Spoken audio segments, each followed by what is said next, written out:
ഒരു രാജ്യം ഒരു തെരഞ്ഞെടുപ്പ് അതുമായി വീണ്ടും മുന്നോട്ട് പോവുകയാണ്. ഇതെല്ലാം ഇത് നമ്മുടെ രാജ്യത്ത് BJPയുടെ ഒരു പൊളിറ്റിക്കൽ RSSന്റെ പൊളിറ്റിക്കൽ പാക്കേജാണത്.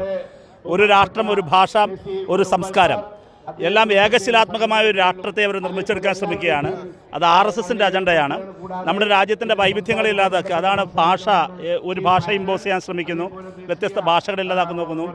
ഏകശിലാത്മകമായ രാഷ്ട്ര നിർമ്മിതിയുടെ ഭാഗമായിട്ടായിരുന്നു GST, one India one tax എല്ലാം മാറ്റാണ്. നമ്മുടെ ആസൂത്രണ കമ്മീഷനെ ഇല്ലാതാക്കുന്നു, നീതി ആയോഗിലേക്ക് മാറുന്നു. അപ്പോൾ ഡീസെൻട്രലൈസേഷൻ ഓഫ് ദി പവർ എന്ന് പറയുന്ന പ്രിൻസിപ്പളിനെതിരായിട്ട് വളരെ കൃത്യമായി ഒരു സെൻട്രലൈസേഷൻ ഓഫ് ദി പവർ, അധികാരത്തിൻ്റെ കേന്ദ്രീകരണം, ഇത് RSSന്റെ പൊളിറ്റിക്കൽ അജണ്ടയാണ്. അതിൻ്റെ ഭാഗമാണ്.